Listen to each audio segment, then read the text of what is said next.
नमस्कार दोस्तों, स्वागत है आपका यूनिक स्टडी सेंटर के ऑनलाइन क्लासेस में। नमस्कार दोस्तों, मैं हूं विकास और आप देख रहे हैं यूनिक स्टडी सेंटर। तो आज यहाँ पे टॉपिक लिखा नहीं है, लिखना ही भूल गया हम लोग जल्दी में। तो आज हम बात करने वाले हैं क्या, वाक्य शुद्धिकरण हमारा खत्म हो चुका था। तो हम बात करने वाले आज पद परिचय के बारे में और थोड़ा सा पदबंध के बारे में, ठीक। क्योंकि वाक्य में ही ये जुड़े होते हैं कि वाक्य में किसको पद कहेंगे और कौन सा पद किसका परिचय देता है, संज्ञा, सर्वनाम, क्रिया, क्रिया विशेषण, इन सब के बारे में हम बात करने वाले। इससे पहले अगर आप वीडियो पर नए हैं तो पिछला वीडियो हमारा जरूर देखिए, तभी आपको ये समझ में आने वाला है, ठीक दोस्तों। तो वीडियो में बने रहिए अंत तक पूरी जानकारी के लिए। तो हम क्या पढ़ने वाले हैं यहाँ पे,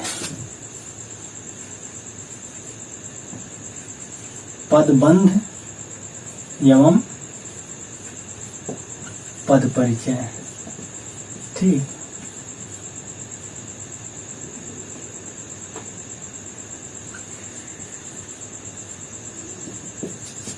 क्या बात करने वाले हम लोग, पदबंध और पद परिचय के बारे में बात करने वाले हैं।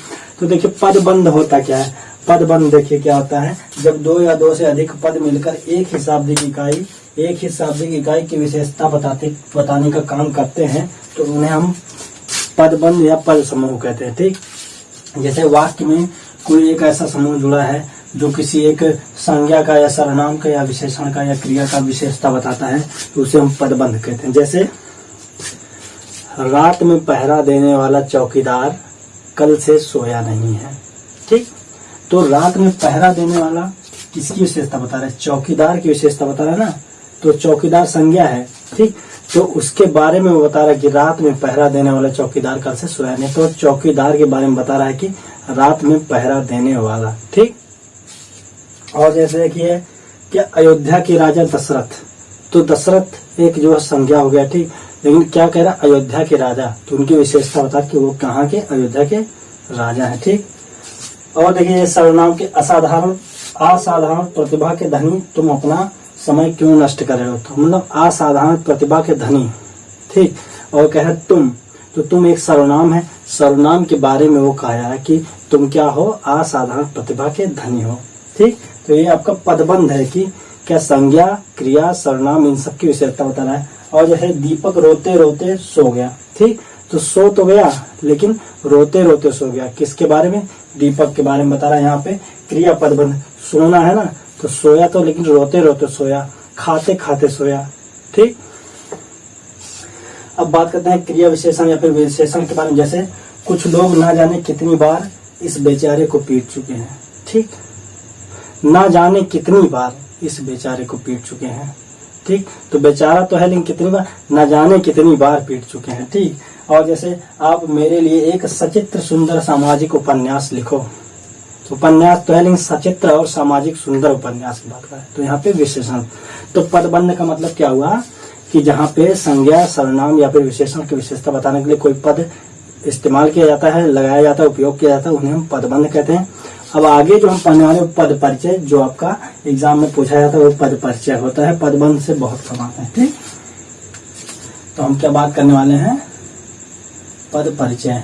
पद क्रम हमने आपको बता ही दिया था वाक्य शुद्धिकरण में कि किस क्रम में क्रिया कब आएगा, क्या कर्म कब आएगा, कर्ता कहाँ आएगा, वो हमने पद क्रम आपको बता ही दिया था। तो हम बात करने वाले अब पद परिचय में होता क्या है। पद परिचय में देखिए संज्ञा, सर्वनाम, क्रिया, विशेषण,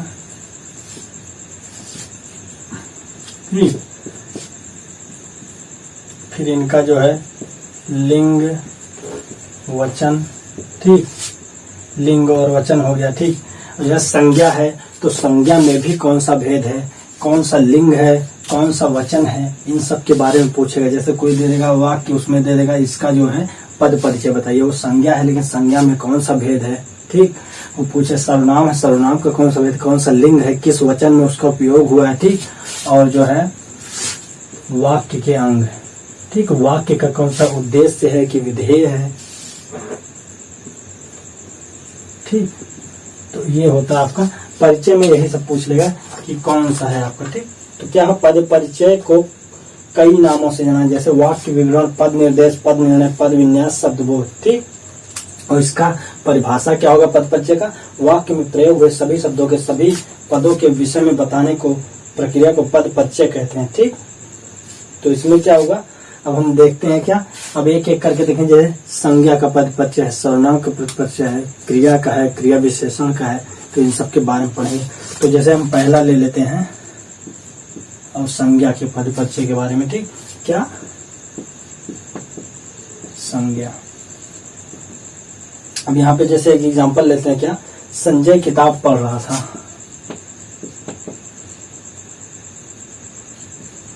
संजय किताब पढ़ रहा था। अब देखिए किताब भी एक संज्ञा है, संजय भी एक संज्ञा है। ठीक, अब इनके बारे में, लेकिन संज्ञा तो है ना, कोई कर्ता बनेगा, कोई कर्म बनेगा। संज्ञा के भी भेद, कर्ता में बढ़िया, कर्म में, तो इनके हम बात कर लेते हैं। जैसे अब संजय, अब संजय के बारे में बात करते हैं। संजय है क्या चीज? ठीक, तो संजय देखिए क्या है, संजय एक व्यक्तिवाचक संज्ञा है। कोई व्यक्ति के बारे में बात हो रहा है, संजय ना, तो व्यक्तिवाचक संज्ञा है। ठीक, संजय क्या है? व्यक्तिवाचक संज्ञा है। और बात कर लेते हैं, जैसे क्या, वचन के बारे में बात कर रहे हैं, लिंग के बारे में बात कर रहे थे, तो संजय क्या है? आपको सबको पता है संजय क्या है? पुल्लिंग है। ठीक, वचन में भी देखिए तो अब एक वचन है। ठीक, और क्या हमने बात की, पुल्लिंग होगा, एक वचन। और यहाँ पे देखिए क्या, अगर बात करते हो यहाँ पे हमारा क्या, कर्ता है, कर्म है, क्रिया है। ठीक, तो ये कर्ता के स्थान पे यूज हो रहा है। ठीक, तो कौन सा कारक हो गया? कर्ता कारक। ठीक, और देख लेते हैं पुरुष में कौन सा है? ये अन्य पुरुष है। ठीक, और बात कर लेते हैं, जैसे पढ़ रहा था तो आपका क्रिया हो गया। और ये है क्या चीज? ये है क्या चीज?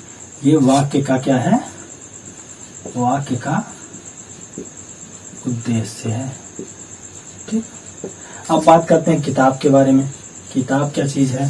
देखिए किताब के बारे में, किताब देखिए, किताब तो ढेर सारे हैं। ठीक, किताब अगर पर्टिकुलर किसी का नाम दिया तो जो विज्ञान का है, भूगोल का है, इतिहास है, हिंदी है, तो आपका जो है एक पर्टिकुलर हो जाता है। लेकिन यहाँ किताब है तो एक किताब की जातियों के बारे में बात किया जा रहा है ना, तो यहाँ क्या हो गया? किताब जातिवाचक संज्ञा। ठीक, और देख लेते जातिवाचक संज्ञा है। किताब आपका क्या होता है? पुस्तक क्या होता है? पुस्तक आपका स्त्रीलिंग होता है। और वचन के बारे में बात कर लेते हैं। यहाँ पे देखिए वचन जो आपका एक वचन है, और किताब स्त्रीलिंग बता ही चुका हूं मैं, स्त्रीलिंग एक वचन। ठीक, अब वहां पे देखिए कर्ता था, लेकिन यहाँ पे क्या, कर्म की जगह पे यूज हो रहा है ना, कर्म की। यहाँ पे एक कर्ता था, ये कर्म है, ये क्रिया है, तो ये कारक कौन सा हो जाएगा? कर्म कारक।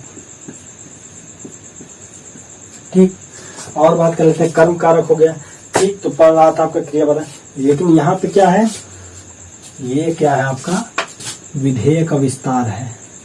जैसे वो वाक्य का उद्देश्य था, ये वाक्य में विधेय का विस्तार है।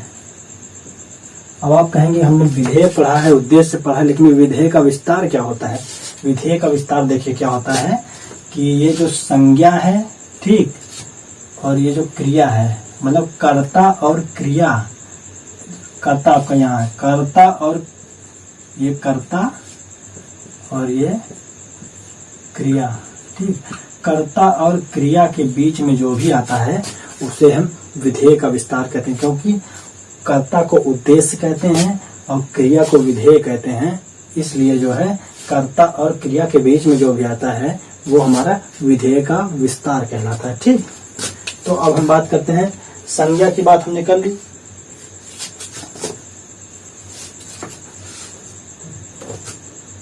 मिटाने वाला कहाँ गया भाई?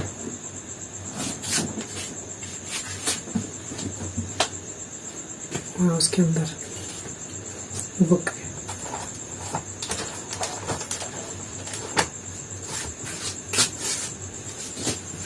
अब हम बात करने वाले हैं क्या, संज्ञा हो गया। अब हम सर्वनाम के बारे में बात करने वाले हैं। ठीक, अब हम बात करेंगे, यहाँ हमने लिंग वचन और कारक के बारे में भी आते हैं, कारक भी देख लेते हैं। कारक के बारे में बात किया हमने, यहाँ पे पुरुष के भी बारे में बात कर लिया है, कौन सा पुरुष था, उत्तम पुरुष, मध्यम पुरुष या फिर अन्य पुरुष। अब हम बात करने वाले हैं क्या, सर्वनाम के बारे में। अब सर्वनाम का एग्जांपल ले लेते हैं। जैसे क्या हो गया,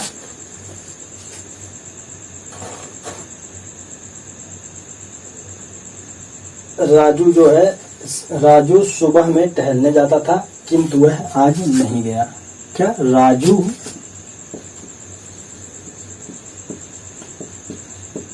सुबह में टहलने जाता था किंतु वह आज नहीं गया। ठीक, अब देखिए इसमें आप पहले तो ये जानिए सर्वनाम है कहाँ पे। सर्वनाम देखिए, राजू था ना, राजू सुबह में टहलने जाता था रोज। अब राजू की जगह पे क्या यूज किया गया, क्या प्रयोग किया गया, वह। अगर वह नहीं लिखाया जाता तो एक यहाँ क्या कहा जाता, किंतु राजू आज नहीं गया। तो राजू की जगह पे वह का उपयोग किया गया है, तो हमारा वह जो है यहाँ पे सर्वनाम है। तो हम वह के बारे में बात कर लेते हैं कि वह का पद परिचय कौन करता है, पद परिचय की बात करते हैं। तो वह में देखिए पहले तो एक पुरुषवाचक है, क्यों, क्योंकि यह राजू के बारे में बता रहा है, राजू एक पुरुषवाचक है। ठीक, तो यहाँ पे क्या हो जाएगा, राजू एक व्यक्तिवाचक संज्ञा है, लेकिन राजू के जगह पे लिखा गया, राजू के बारे में बता रहे हैं कि सर्वनाम का जो भेद है वो पुरुषवाचक सर्वनाम हो गया। ठीक, पुरुषवाचक सर्वनाम हो गया। और देखिए क्या होता है वचन में, तो आपको जानता है राजू की जगह पे जो है तो पुल्लिंग है, वचन भी एक ही है क्योंकि राजू एक ही है, वह भी एक ही है। पुल्लिंग एक वचन, ठीक, पुल्लिंग हो गया, एक वचन हो गया, और अन्य पुरुष हो गया। और आपका देखिए गया तो आपका क्रिया है, लेकिन यह क्या है, ये वह क्या है, क्योंकि कर्ता की जगह पे यूज हुआ है, तो कर्ता की जगह पे ये यूज हुआ है, तो ये उसका उद्देश्य हो जाएगा, और ये आपका विधेय हो जाएगा। गया आपका विधेय होता है, ये आपका उद्देश्य, इन दोनों के बीच में जो है वो विधेय का विस्तार हो जाएगा। लेकिन वह के बारे में बात किया जा रहा है, तो ये क्या है, वाक्य का उद्देश्य, क्योंकि ये कर्ता की जगह पे उपयोग हुआ है। अब हम बात करते हैं क्या, विशेषण के बारे में, विशेषण का पद परिचय।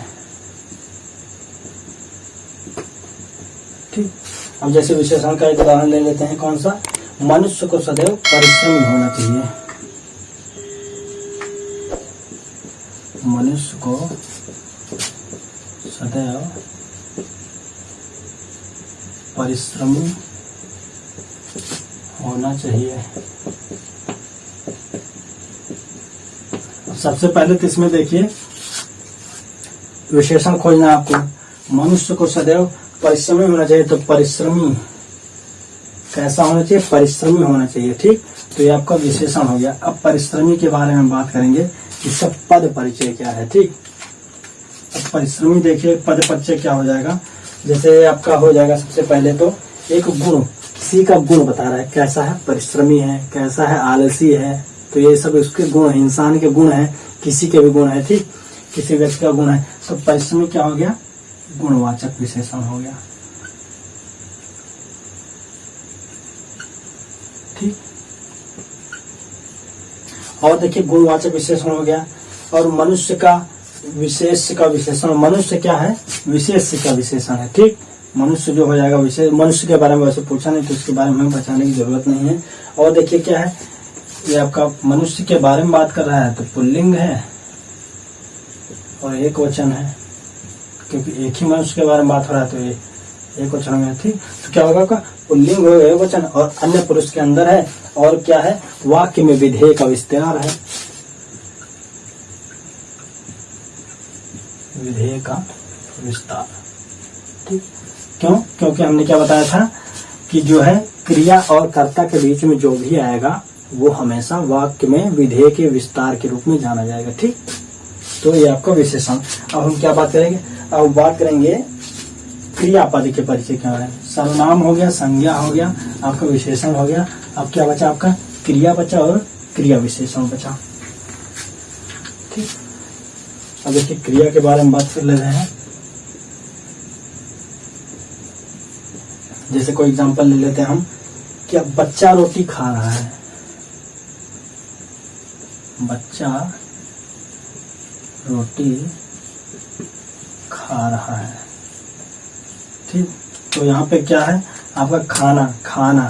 ठीक, तो ये आपका क्रिया हो गया। ठीक, अब इसके पद परिचय के बारे में बात करेंगे हम।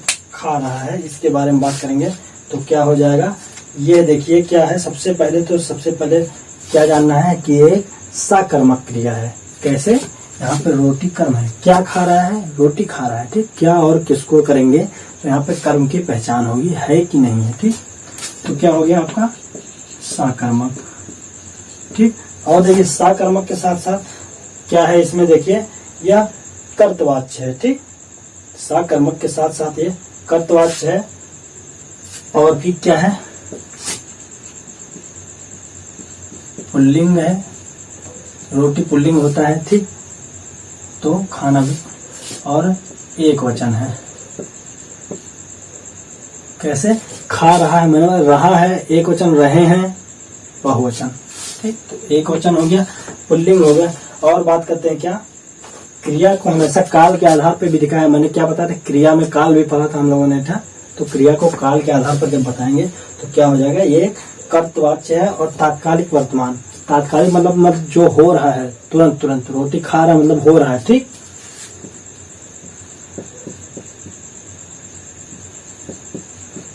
तात्कालिक वर्तमान।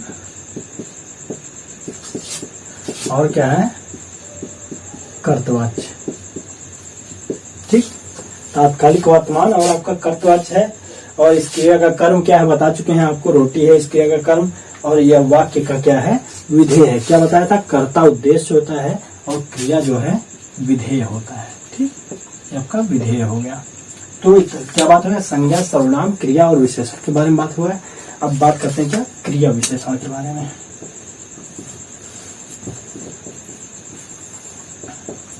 क्रिया विशेषण क्या होता है, जैसे सर्वनामिक विशेषण था, सर्वनाम की विशेषता बताता था। ठीक, प्रविशेषण था, विशेषण की भी विशेषता बताता था। वैसे क्रिया विशेषण है क्या, जो क्रिया की विशेषता बताए। ठीक, अब इसका एक एग्जांपल ले लेते हैं। जैसे क्या, घोड़ा बहुत तेज दौड़ता है,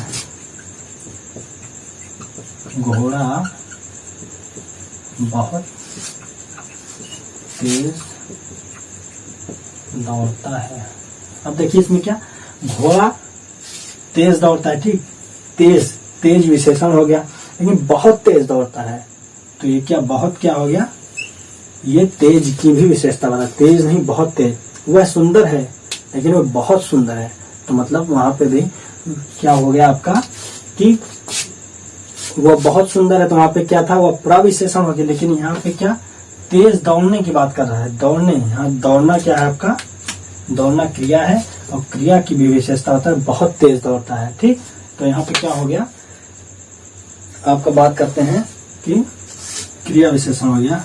ठीक, तो ये आपका क्या हो गया, ये आपका प्रविशेषण हो गया और ये तेज आपका क्या हो गया, ये क्रिया विशेषण हो गया। तो किसकी बात करेंगे हम यहाँ पे, तेज की बात करेंगे। तेज क्या होगा, रीतिवाचक क्रिया विशेषण। ठीक, रीतिवाचक में क्या था बताया था हमने ना, क्रिया विशेषण जब पढ़े वहां रीतिवाचक की बताया था। तो यहाँ पे क्या हो जाएगा, रीतिवाचक। और देखिए क्या हो जाएगा, दौड़ता क्रिया का क्रिया विशेषण है, दौड़ता जो है क्रिया का क्रिया विशेषण है। ठीक, और वाक्य में क्या है, ये विधेय का विस्तार, क्योंकि क्रिया के बीच, क्रिया और कर्ता के बीच में जितने भी आएंगे वो विधेय का विस्तार होगा। ठीक,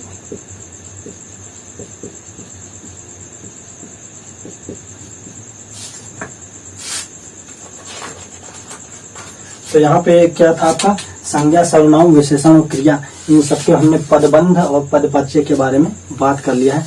तो यहाँ पे आपका जो है लगभग सारे पाठ खत्म हो चुके हैं। क्या, जो वर्णमाला है, ये सब जो व्याकरण संबंधित वैसे पाठ थे। अब क्या आपका बचा है, रस, छंद, अलंकार, ये सब बचे हैं। अब इन सब के बारे में हम अगली क्लास में बात करने वाले। बाकी ये जितने क्लास हैं आप एक बार रिवाइज करके दोबारा पढ़ लीजिएगा। नए हैं तो शुरू से क्लास देखिएगा। तो मिलते हैं अगली वीडियो में एक नए टॉपिक के साथ, क्योंकि आपका रस, छंद, अलंकार का टॉपिक बचा जो बहुत ही मजेदार होने वाला है। क्योंकि आपको पता ही है रस छंद अलंकार कैसा होता है, जिनमें अच्छे अच्छे उदाहरण मिलते हैं, अच्छे अच्छे दोहे मिलते हैं। ठीक, तो अब हम बात करेंगे उनका अगले वीडियो में, अगले पार्ट में। तब तक के लिए जय हिंद, वंदे मातरम।